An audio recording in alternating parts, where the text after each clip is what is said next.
Teleskop antariksa James Webb adalah peralatan yang sangat menakjubkan, 100 kali lebih hebat dari teleskop antariksa Hubble. Teleskop Hubble telah berhasil mengamati tempat-tempat yang jaraknya sekitar 13 miliar tahun cahaya. Tapi baru-baru ini, James Webb berhasil mengalahkannya. Ia melihat sesuatu yang tidak seharusnya dilihat.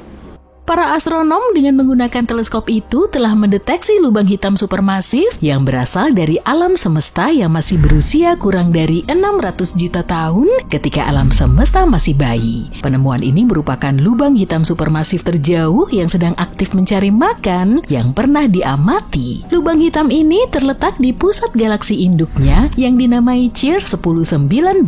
Lubang hitam ini juga merupakan salah satu lubang hitam terkecil dan tidak begitu masif yang ditemukan di alam semesta dini. Ukurannya setara dengan 9 juta matahari, kelihatannya memang besar, tapi pada kenyataannya lubang hitam supermasif seringkali bertumbuh menjadi miliaran kali massa bintang. Tapi, apa yang tidak biasa dari penemuan ini dan kenapa para ilmuwan kesulitan untuk menjelaskannya? Seharusnya lubang hitam supermasif membutuhkan waktu lebih dari 600 juta tahun untuk bertumbuh hingga mencapai potensi penuhnya. Hal ini terjadi ketika lubang hitam melahap materi di sekelilingnya atau bergabung dengan lubang hitam yang lebih besar, bahkan lubang hitam yang mirip dengan lubang hitam di pusat galaksi Bima Sakti yang masanya hampir 4,5 juta kali massa matahari seharusnya bisa dilihat di alam semesta yang lebih muda. Sebenarnya para ilmuwan sudah lama menduga kalau lubang hitam supermasif mungkin sudah ada di alam semesta awal, tapi teori ini baru bisa dibuktikan berkat teleskop James Webb dan mata inframerahnya. Hasil pengamatan menunjukkan kalau lubang hitam CIR 1019 secara aktif mengunyah semua materi yang bisa ditelannya. Lubang hitam yang sedang mencari makan biasanya dikelilingi oleh pusaran gas dan debu yang jatuh ke dalamnya. Pusaran semacam itu juga disebut piringan akresi. Gaya gravitasi lubang hitam memanaskan materi ini sehingga piringannya bersinar terang seperti berlian. Maaf, tapi bukan itu aja. Medan magnet yang kuat yang dihasilkan dalam proses tersebut menyalurkan materi ke kutub-kutub lubang hitam. Dari waktu ke waktu, materi ini dilontarkan keluar dari sana dalam semburan kembar yang sangat kuat. Semburan ini bergerak dengan kecepatan yang mendekati kecepatan cahaya yang menghasilkan cahaya yang sangat terang. Para astronom mengamati galaksi yang menjadi tempat tinggal lubang hitam yang luar biasa tua itu sebagai bagian dari Cosmic Evolution Early Release Survey. Mereka melihat galaksi tersebut saat alam semesta baru berusia 570 tahun. Selain tokoh utama dalam video ini, para ilmuwan juga menemukan dua lubang hitam lainnya yang mungkin muncul 1,1 miliar tahun setelah Big Bang dan 11 galaksi purba yang ada di antara 470 juta hingga 675 juta tahun setelah permulaan sejarah alam semesta. Yang paling keren dari semua penemuan ini adalah sampai saat ini semua penelitian tentang benda-benda yang ada di alam semesta awal masih bersifat teoritis, tapi sekarang dengan bantuan teleskop James Webb, para astronom tidak hanya bisa melihat galaksi dan lubang hitam dari jarak yang tak terbayangkan, tapi juga bisa mengukurnya. Ini bukan satu-satunya penemuan yang berhubungan dengan lubang hitam yang dibuat baru-baru ini. Sebagai contoh, belum lama ini, para ilmuwan melihat dua bintang melambat dalam orbitnya mengelilingi lubang hitam dan menyimpulkan bahwa hal itu kemungkinan besar disebabkan oleh tarikan yang dihasilkan oleh materi gelap. Ini adalah pertama kalinya para astronom menemukan bukti tidak langsung kalau materi gelap dalam jumlah besar bisa mengelilingi lubang hitam.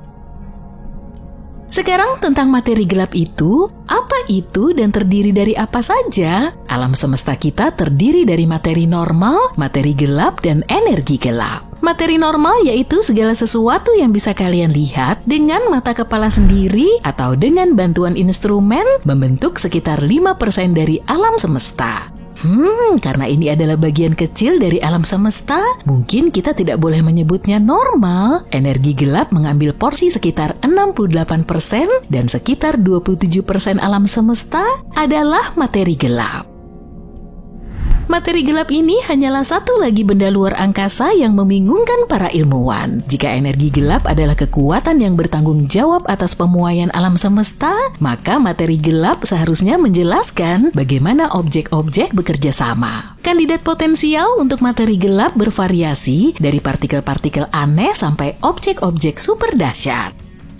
Meskipun para astronom tidak bisa memahami apa sebenarnya materi gelap itu, mereka tahu dengan pasti apa yang bukan materi gelap. Materi ini gelap, jadi kita bisa mengesampingkan bintang dan planet yang tampak. Materi ini juga bukan awan gelap seperti materi normal. Kalau tidak, para ilmuwan tidak akan bisa mendeteksinya. Materi gelap bukanlah antimateri karena para astronom tidak melihat sinar gamma unik yang muncul ketika antimateri bertumbukan dengan materi. Materi gelap juga bukan lubang hitam raksasa seukuran galaksi. Dengan kata lain, materi gelap masih merupakan misteri bagi kita, seperti halnya energi gelap.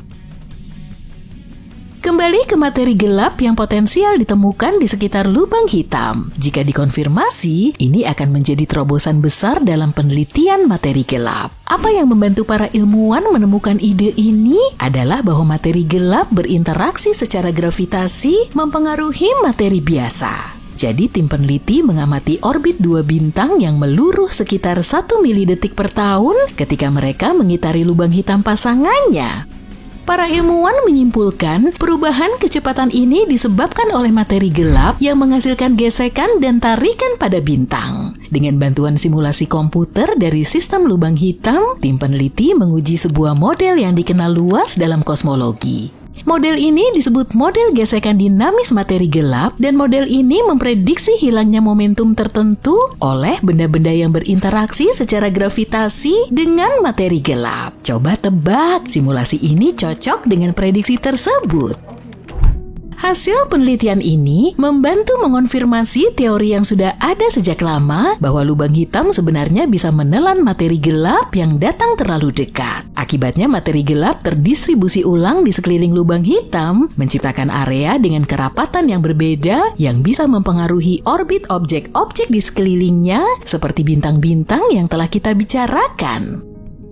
Berbicara mengenai lubang hitam, ada teori yang menyatakan bahwa lubang hitam primordial sebenarnya adalah materi gelap. Jenis lubang hitam ini masih bersifat hipotesis karena para ilmuwan belum pernah mendapatkan bukti nyata tentang keberadaannya. Lubang hitam ini sangat tua dan berukuran sangat kecil menurut standar lubang hitam ya. Para astronom menduga lubang hitam jenis ini muncul beberapa milidetik setelah dentuman besar. Pada saat itu bintang dan galaksi belum lahir, artinya lubang hitam purba mungkin menjadi saksi sejarah alam semesta. Saat ini lubang hitam purba terkecil kemungkinan besar sudah menguap, tapi beberapa lubang hitam yang lebih besar masih bisa ditemukan di angkasa. Jika memang ada, lubang hitam primordial bisa muncul karena di beberapa area di ruang angkasa lebih panas, area lain lebih dingin, dan beberapa area sangat padat. Para ilmuwan percaya titik-titik yang sangat padat ini bisa kolaps menjadi lubang hitam purba. Tapi hal yang paling membuat penasaran, lubang-lubang ini bisa jadi sangat kecil karena muncul tepat setelah Big Bang. Masalahnya semakin lama waktu yang dibutuhkan lubang hitam untuk muncul, semakin besar ukurannya. Perbedaan massa antara lubang hitam yang lebih tua dan lubang hitam yang lebih muda sangatlah besar. Bandingkan massa 1000 kali lebih besar dari massa matahari dan massa kacang polong. Bagaimanapun, gagasan tentang hubungan antara lubang hitam purba dan materi gelap, atau lebih tepatnya gagasan bahwa keduanya adalah hal yang sama, tetap tidak populer selama beberapa dekade. Namun baru-baru ini, para ilmuwan menyadari bahwa jumlah lubang hitam di alam semesta lebih banyak dari yang mereka kira. Dan ini berarti teori tersebut mungkin saja benar. Populasi lubang hitam Big Bang yang sangat banyak dan masih tersembunyi dari kita tidak hanya membentuk, tapi juga merupakan materi gelap. Lagi pula para astronom belum menemukan satupun partikel materi gelap, bahkan setelah puluhan tahun mencari.